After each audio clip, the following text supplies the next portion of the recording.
बिस्मिल्लाहिर्रहमानिर्रहीम। देखें जी, हम गैमा फंक्शन को देखते हैं कि गैमा फंक्शन का यूज़ किस जगह पे है और गैमा फंक्शन जो है वो उसकी डेफिनेशन या फार्मूले क्या है और उसकी करैक्टरिस्टिक क्या है। तो ये कुछ क्वेश्चन जो है गैमा फंक्शन से रिलेटेड आपको पास पेपर में से मिलेंगे। ये बीएस की फिज़िक्स से रिलेटेड आर्टिकल है, चैप्टर नंबर 6, सेमेस्टर 6 से रिलेटेड ये है गैमा फंक्शन। तो इसमें देखें, हम देखते हैं कि जो गैमा फंक्शन है वो एज सच इस तरह से इस्तेमाल नहीं होता जिस तरह से यानी इसकी एप्लीकेशंस जो हैं वो हमें उस तरह से नहीं मिलती जिस तरह से लेजेंडर और बेजल फंक्शन की एप्लीकेशन हमें डायरेक्टली मिल जाती हैं। तो ये डायरेक्टली अप्लाई होता हुआ तो नज़र नहीं आता। आप जब देखते हैं कि कूलम वेव फंक्शन जो है उसकी नॉर्मलाइजेशन जब हम करते हैं तो उस वक्त हम गैमा फंक्शन का इस्तेमाल कर लेते हैं, या फिर computation of probabilities in statistical mechanics, वहाँ पे हम जो प्रोबेबिलिटीज़ हैं उसकी कंप्यूटेशन में इसका इस्तेमाल करते हैं। तो ये एक फैक्टोरियल टाइप फंक्शन है। तो एक कंप्यूटेशनल मतलब चीज़ों को जो स्टैटिस्टिकल ख़ास तौर पे डेटाज हैं उनको कंप्यूट करने के लिए, उनको एनालाइज करने के लिए, वहाँ से हम रिजल्ट्स निकालने के लिए यूज़ होता है। तो इसलिए डायरेक्ट एप्लीकेशन जो है इसकी हमें कोई ख़ास नज़र नहीं आती, बल्कि जो दूसरे फंक्शंस हैं उनकी डेवलपिंग में ये एक रोल प्ले कर रहा है। तो बढ़ते हैं इसकी डेफिनेशन की तरफ। इसकी डेफिनेशन जो है वो डिफरेंट जो मैथमेटिशियंस हैं उन्होंने डिफरेंट वे से की है। तो हम एक तो डेफिनेशन देखते हैं इसकी, फिर इसकी करैक्टरिस्टिक देखते हैं। तो ये जो डेफिनेशन है ये यूलर डेफिनेशन कहलाती है या फिर यूलर फार्मूला कहलाता है। तो सबसे पहले हम इसको देखते हैं कि जो गैमा का जो सिंबल है वो इस तरह से हम लिखते हैं। गैमा के सिंबल को लेट्स से कि हम उसको जी वेरिएबल से डिनोट कर रहे हैं, तो ये बराबर होता है जी limit n approach to infinity. Numerator में आएंगे factor 1 2 3 up to the n number, और डिनोमिनेटर में वैल्यूज आएंगी repeated value z plus 1 z plus 2 and up to the z plus n, और इनके साथ मल्टीप्लाई हो रहा है factor n raise to power z। तो ये फंक्शन जो है ये गैमा फंक्शन की डेफिनेशन है या फिर उसका फार्मूला है, ये यूलर फार्मूला कहलाता है। तो इसको हम इस तरह से भी लिख सकते हैं कि आप इसकी सिंप्लीफाइड फॉर्म है limit n approach to infinity, ऐसे भी लिख सकते हैं आप। ऐसे भी लिख सकते हैं कि 1/z सेपरेट लिखते हैं, और फिर ये पाई है कैपिटल पाई, इसमें आप m की वैल्यू 1 से लेके n तक वेरी करेंगे, और साथ ही ये आ जाएगा 1 plus z over m raise to power -1 into n raise to power z। तो ऐसे लिख लें, ये इसकी सिंप्लीफाइड फॉर्म है। दोनों ही अगर डेफिनेशन लिखी हुई हैं, अगर दोनों ये फार्मूले लिखे हुए हैं तो ये यूलर फार्मूला कहलाता है। ज़्यादातर ये जो फॉर्म है ये एक फैक्टोरियल फॉर्म से रिलेटेड प्रॉब्लम में यूज़ होती है। हम आगे देखते हैं कि हम इसकी जो इंटीग्रल फॉर्म है ये वो भी एक बेसिक डेफिनेशन है, यूलर डेफिनेशन, उसको हम ज़्यादा यूज़ करते हैं। तो गैमा फंक्शन की जो नोटेशन है वो आमतौर पे जो ज़्यादातर हमें मिलेगी वो इस फॉर्म में मिलेगी, लेकिन बाज़ दफ़ा इसको हम कैपिटल पाई से भी डिनोट करते हैं, कैपिटल पाई और साथ में हम लिखते हैं जी। तो ये जो नोटेशन है ये भी यूज़ होती है बाज़ बुक्स में, इसको हम गॉस नोटेशन बोलते हैं, गॉस नोटेशन। और ये ऐसे लिखा जाए या फिर बाज़ दफ़ा इसको जी फैक्टोरियल से भी लिखा जाता है। और ये अगर आप इसको कोरिलेट करें गैमा के साथ तो गैमा जी प्लस 1 के बराबर आएगा। ये फैक्टोरियल नोटेशन है इसी की, इसीलिए मैंने बोला था कि ये एक फैक्टोरियल टाइप फंक्शन है। और आपको पता है कि ज़्यादातर factorial type function statistical data के अंदर जो है वो यूज़ होते हैं। सो डाटा को प्रिसाइज करने, डाटा के ऊपर मतलब प्रॉब्लम उससे रिलेटेड सॉल्व करने के लिए, डाटा को मैनेज करने के लिए, इस तरह के फंक्शन की प्रोबेबिलिटीज फाइंड करने के लिए इस्तेमाल होते हैं। सो फैक्टोरियल नोटेशन कहलाती है ये। और ये जो है आमतौर पे जो हम यूज़ कर रहे हैं, जो अभी हम यूज़ कर रहे हैं, ये गैमा नोटेशन कहलाती है। तो हम इसी तरह से ही गैमा को रिप्रेजेंट करेंगे, ये गैमा नोटेशन कहलाती है। यहाँ पे ये जो पाई यूज़ किया गया है ये गैमा फंक्शन के तौर पे तो नहीं हमने इसको लिया, हमने इसको जस्ट एक मल्टीप्लिकेशन रिपीटेड सिंबल के तौर पे लिया है। तो हम आगे देखते हैं इसकी कैरेक्टरिस्टिक। ये गैमा फंक्शन था और इसकी डिफरेंट नोटेशंस और फार्मूले कह लें या फिर इसकी डेफिनेशन कह लें। अब एक अनदर फॉर्म है जिसको हम यूलर इंटीग्रल बेसिक फंक्शन का नाम दे सकते हैं कि ये एक फैक्टोरियल फॉर्म थी इसकी, या फिर इसकी एक फ्रैक्शनल फॉर्म है गैमा फंक्शन की। लेकिन अगर इसकी इंटीग्रल फॉर्म देखें तो उससे भी गैमा फंक्शन को रिप्रेजेंट किया जा सकता है। चले उसको भी हम एक फार्मूला बोल देते हैं कि ये एक अनदर फार्मूला है गैमा फंक्शन का। लेट्स से कि हम फिलहाल उसको शो कर रहे हैं वेरिएबल को n से, पहले हमने z से डिनोट किया था, लेट्स से कि हम उसको अगर n से डिनोट करते हैं तो इसको इंटीग्रल फॉर्म में इस तरह से ओपन किया जाएगा। Integration start from 0 to infinity e raise to power minus t into t raise to power n minus 1 into dt। ये जो फॉर्म है ये भी यूलर फॉर्म है, ये यूलर इंटीग्रल फार्मूला कहलाता है। इसको आप यूलर इंटीग्रल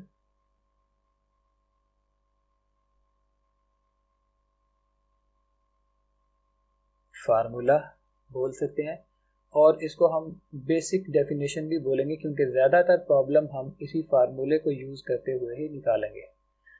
तो ये बेसिक डेफिनेशन है गैमा फंक्शन की। तो हम अब इसकी देखते हैं कैरेक्टरिस्टिक्स।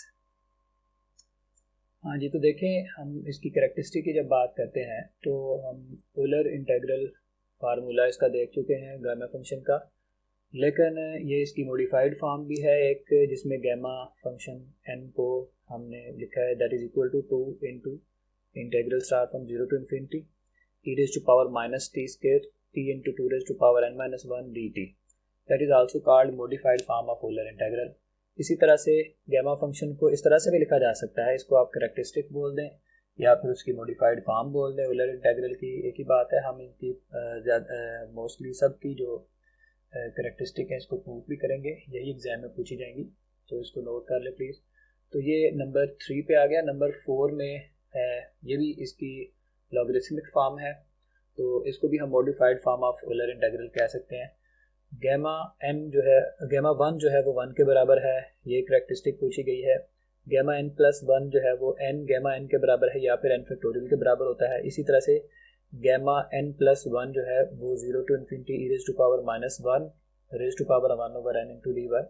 और इसी तरह से गैमा हाफ जो है वो अंडर रूट पाई के बराबर है। ये सिंबल में मिक्सिंग नहीं होनी चाहिए, ये फंक्शन जो है गैमा का है और ये अंडर रूट का है, तो दोनों जो सिंबल्स हैं उनको प्रॉपरली ड्रा कीजिएगा और उनमें डिफरेंस रखिएगा।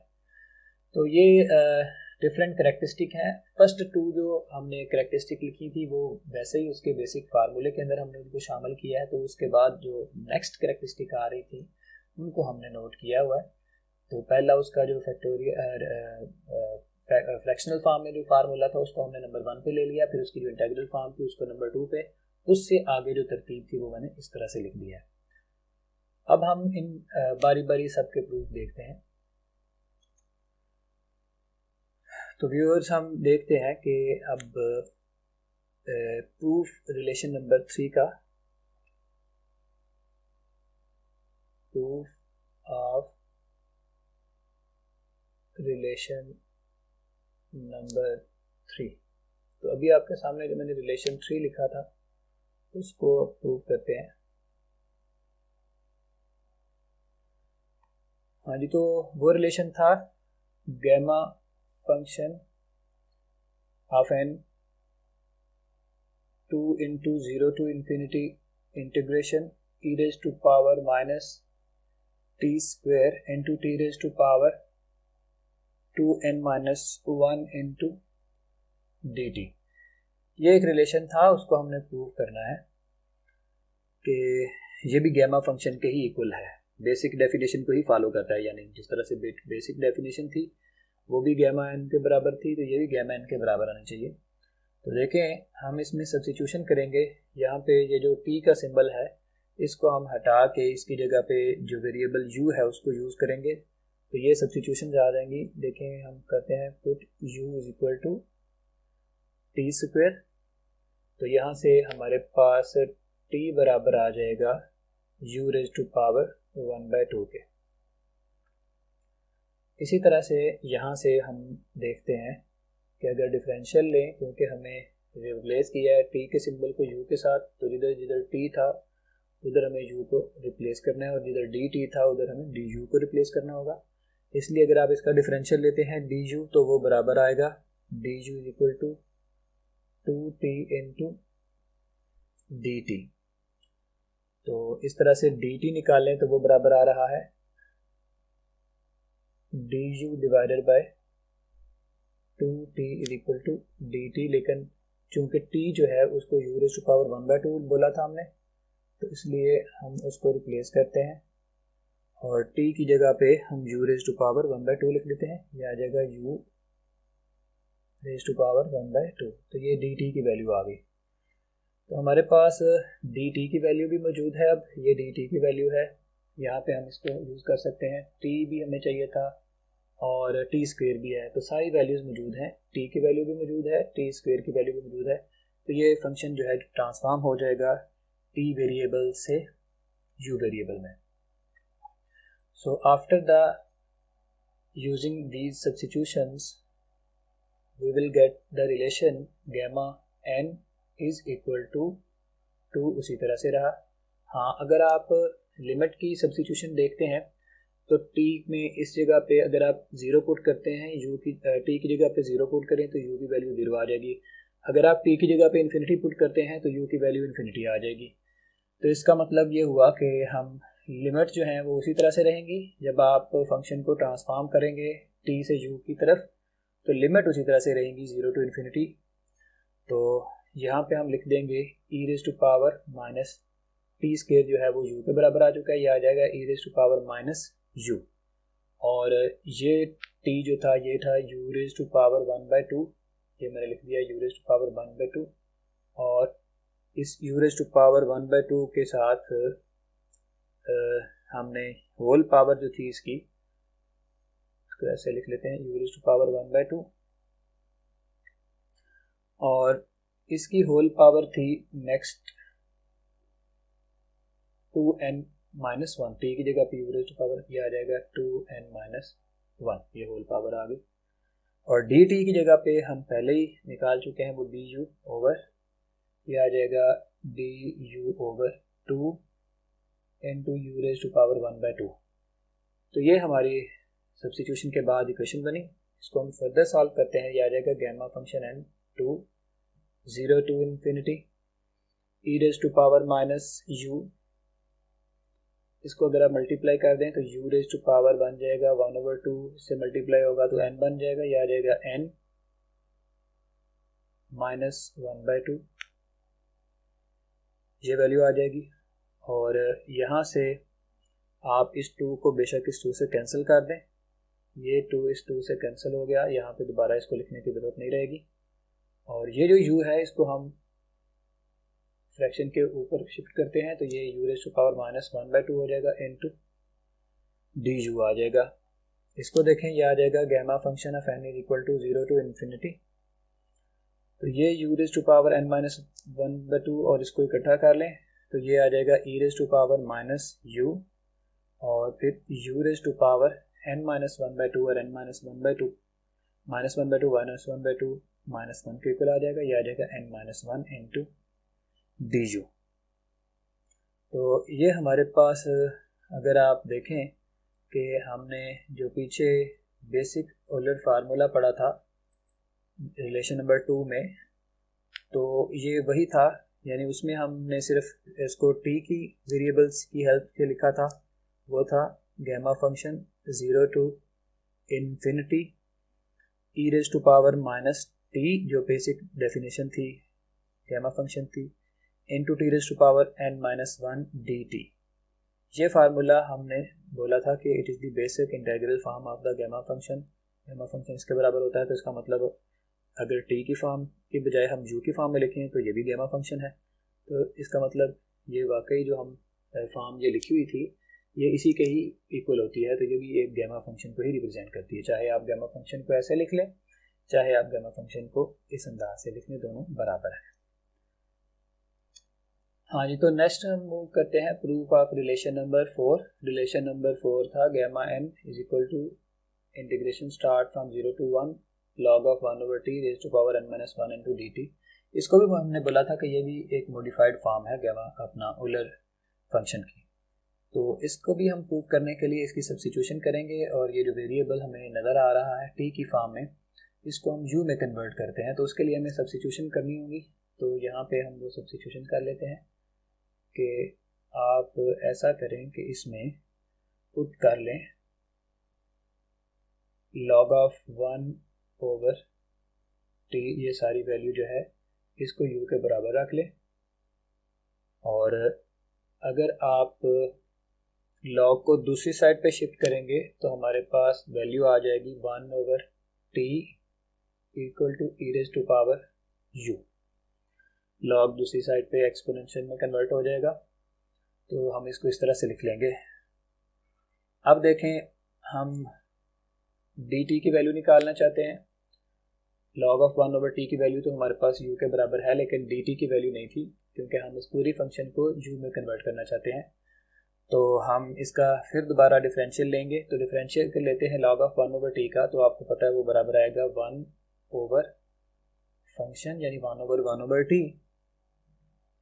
फिर कंटेंट को हम फिर से डेरिवेट करेंगे या फिर उसका डिफरेंशियल लेंगे।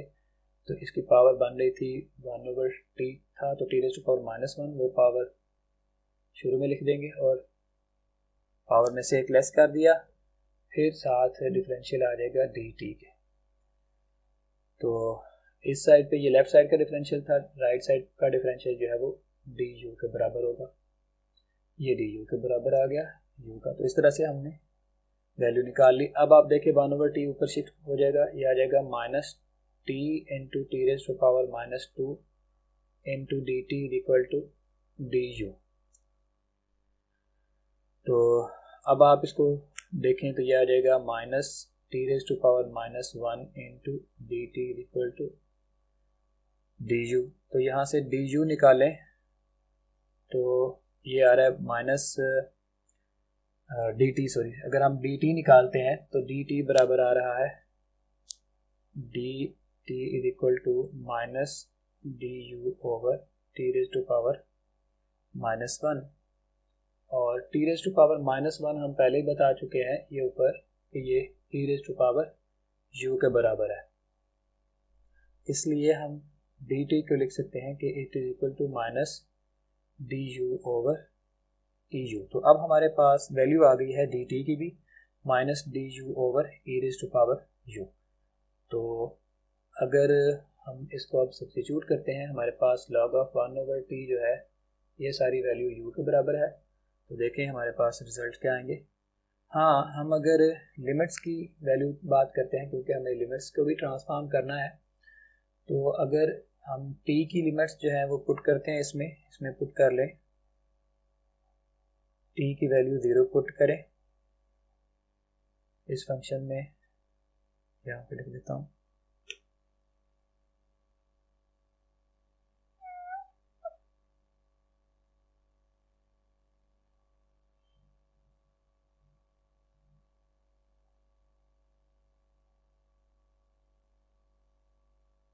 तो अगर आप पुट करते हैं इसमें, ये था हमारे पास log of 1 over t function था log of 1 over t is equal to u। तो इसमें हम पहले 0 पुट करते हैं, t की जगह पे पुट करें t इक्वल टू 0, तो something over 0 will be infinity, तो u विल बिकम इन्फिनिटी। फिर आप इसमें पुट करें t की वैल्यू 1 क्योंकि दूसरी लिमिट 1 है, तो जब आप इसमें 1 पुट कर रहे हैं तो उस वक़्त u जो है वो 0 हो जाएगा, क्योंकि 1/1 इज इक्वल टू 1 और log 1 जो है वो 0 होता है, तो इसका मतलब u विल बिकम 0। तो ये हमारे पास लिमिट्स की वैल्यूज़ भी आ गई हैं, इनको भी इसमें पुट कर दें। यानी जहाँ पे आपको 0 नज़र आ रहा है वहाँ पे इन्फिनिटी लगा दें, और जहाँ पे 1 नज़र आ रहा है वहाँ पे 0 लगा दें। तो इस सब्स्टिट्यूशन के बाद हम देखते हैं हमारे पास ये जो इक्वेशन है ये ट्रांसफॉर्म हो जाएगी वेरिएबल u में। अब हम देखते हैं कि after making the substitution this gamma function n will become equal to infinity to 0। हमने लिमिट्स की जगह पे उसकी वैल्यूज लगा दी, u raise to power n minus 1 into minus D you over e raise to power u। जहाँ पे हमें log 1/3 नज़र आ रहा था वहाँ पे हमने u लगा दिया, पावर वैसे ही लिख दी, dt की जगह पे उसकी वैल्यू लगा दी minus D you over E U. तो अब देखें हम अगर सिर्फ इसकी लिमिट जो है उसको ज़रा सीधा कर लें, क्योंकि ये लिमिट जो है ये लिखी हुई है, ये माइनस आप शुरू में लिख दे बेशक यहाँ पे।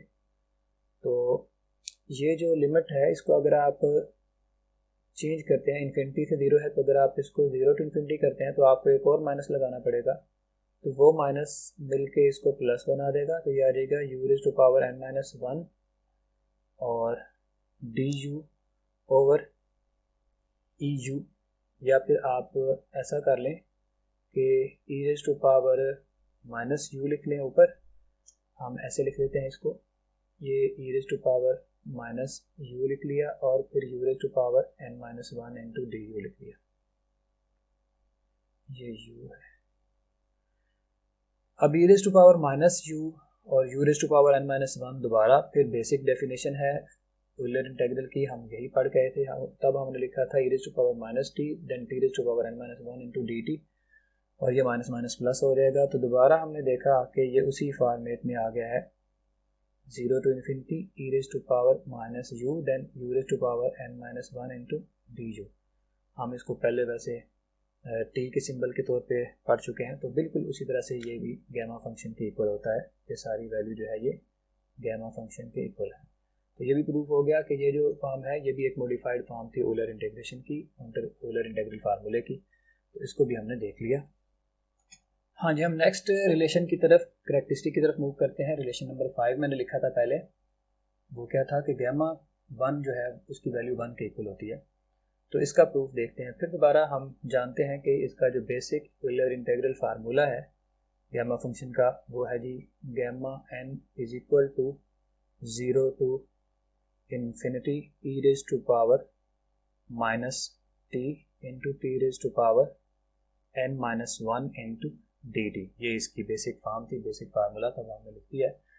अब हम इसके अंदर जस्ट सब्स्टिट्यूशन करेंगे, जहाँ जहाँ पे हमें n नज़र आ रहा है वहाँ पे आप पुट कर दें 1, just put n equal to 1।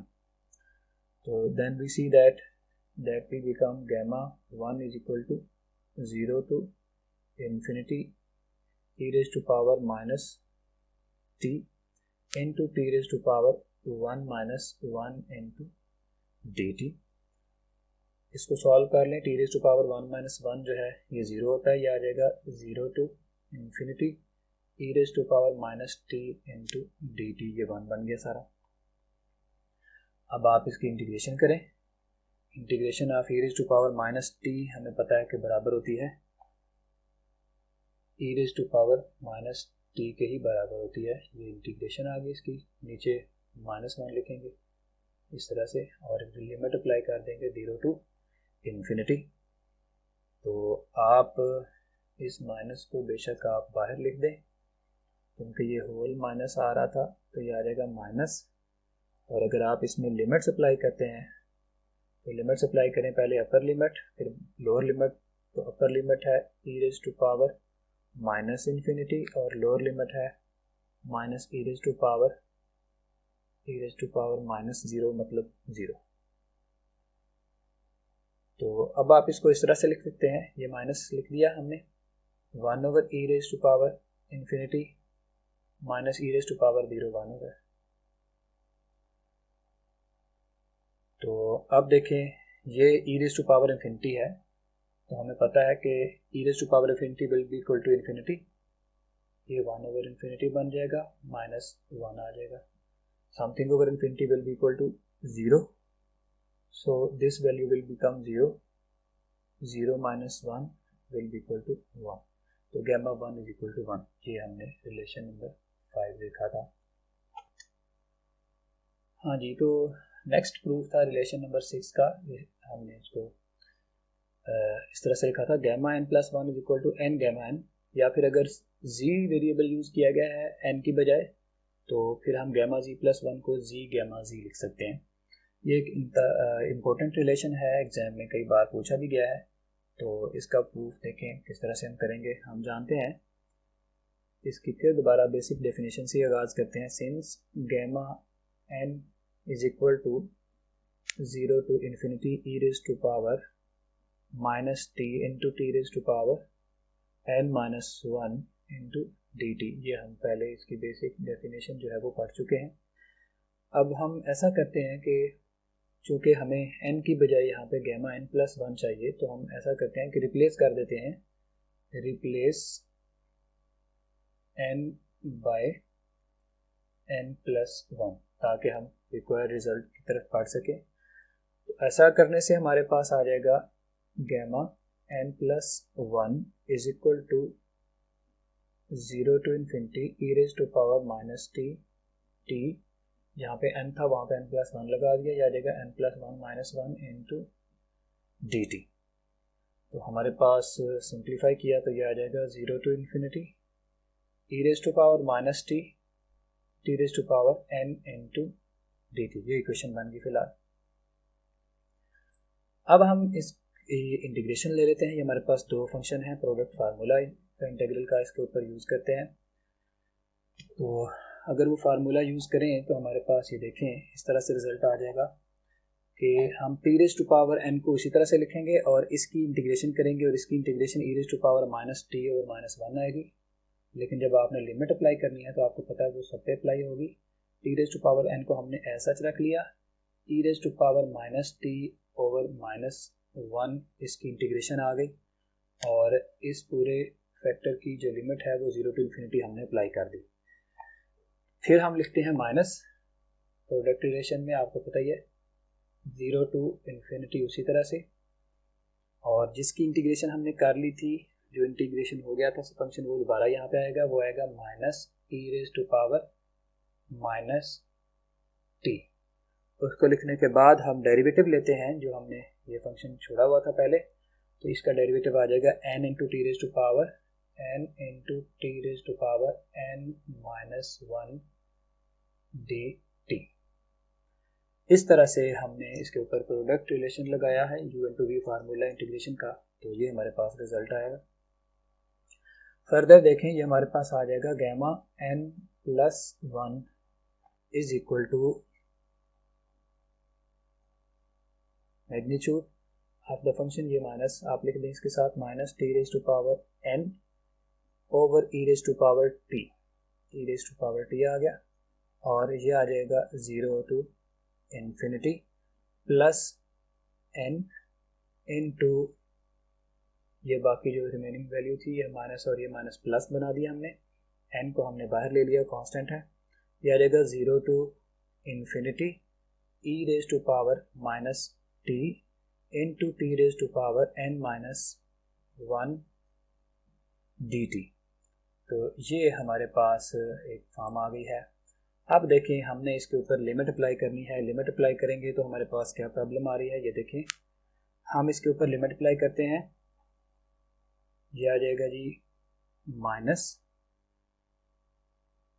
Upper limit, फिर माइनस लोअर लिमिट, इस तरह से वैल्यूज आएंगी।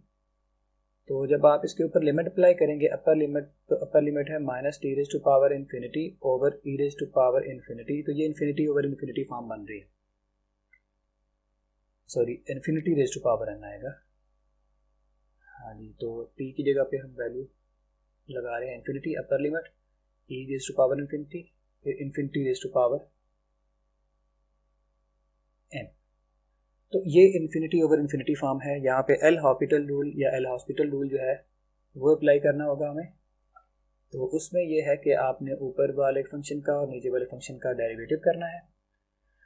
तो जब आप डेरिवेटिव करेंगे इसका तो वो हमारे पास आंसर आएगा, बार बार डेरिवेटिव करेंगे जब तक हमारा आंसर जो है वो इन्फिनिटी से ख़त्म नहीं हो जाता। इसका मतलब हमें t को n टाइम जो है वो डेरिवेट करना चाहिए ताकि अल्टीमेटली t जो है उसका डेरिवेटिव 1 हो जाए और t ऊपर के फ्रैक्शन के ऊपर वाले पार्ट से एलिमिनेट हो जाए। तो जब आप ऐसा करते हैं आपको पता है कि t raise to power n का n टाइम डेरिवेटिव करने से हमारे पास आंसर आता है n फैक्टोरियल। ये आप पहले भी सीख चुके हैं। तो इसका मतलब ये कांस्टेंट नंबर आ जाएगा जब बार बार ऊपर वाले पोर्शन का डेरिवेटिव होगा, लेकिन नीचे वाले पोर्शन का डिनोमिनेटर का डेरिवेटिव बार बार करेंगे तो वो e raise to power t ही रहेगा। तो ये हमारे पास एक फ्रैक्शन आ जाएगी। तो इसके ऊपर हमने अपर लिमिट अप्लाई करेंगे। अब आप इसके ऊपर अपर लिमिट अप्लाई करें इस पार्ट पे। तो अपर लिमिट जब आप अप्लाई करेंगे तो ऊपर चूंकि कांस्टेंट है, n एक कांस्टेंट है, तो समथिंग ओवर इन्फिनिटी जो है वो हमारे पास क्या आ जाएगा, 0। अब आप इसके ऊपर जब अपर लिमिट अप्लाई करेंगे इसके बाद, इस स्टेप के बाद, यानी मैं यहाँ पे लिख लेता हूँ कि इन्फिनिटी ओवर इन्फिनिटी फॉर्म को हमने इस तरह से सॉल्व किया था कि ये बन गया था -n factorial over e raise to power t। ठीक है, ये लिमिट हमने किसके लिए सॉल्व की थी, ये इन्फिनिटी लिमिट हम इस पे अप्लाई कर रहे थे। तो जब आप इसके ऊपर इन्फिनिटी लिमिट अप्लाई करेंगे इस पार्ट पे तो दैट विल बिकम 0 क्योंकि something over infinity will B 0। फिर हम माइनस लगाएंगे और इसके ऊपर लोअर लिमिट अप्लाई करेंगे। इसके ऊपर लोअर लिमिट अप्लाई करेंगे अगर आप, तो लोअर लिमिट में आप लिखेंगे, देखें ये आ जाएगा t की जगह पे आ जाएगा 0, 0 रेज़ टू पावर n जो है वो 0 आ जाएगा और 0 ओवर इन्फिनिटी जो है वो दोबारा इन्फिनिटी होगा। तो ये 0 ओवर इन्फिनिटी बन रहा है। अगर आप 0 ओवर इन्फिनिटी लेंगे तो ये इसके ऊपर हमें एल हॉस्पिटल रूल लगाने, यानी लोअर लिमिट पे हमें एल हॉस्पिटल रूल लगाने की ज़रूरत नहीं पड़ी, अपर पे पड़ी है क्योंकि उसका आंसर इन्फिनिटी ओवर इन्फिनिटी था। तो एल हॉस्पिटल रूल जो है वो या तो इन्फिनिटी ओवर इन्फिनिटी फॉर्म पे लगता है, आपको पता है, या फिर 0 ओवर 0 फॉर्म पे लगता है। तो ये 0 ओवर इन्फिनिटी एक 0 आएगा, इसलिए यहाँ पे अप्लाई करने की ज़रूरत नहीं थी।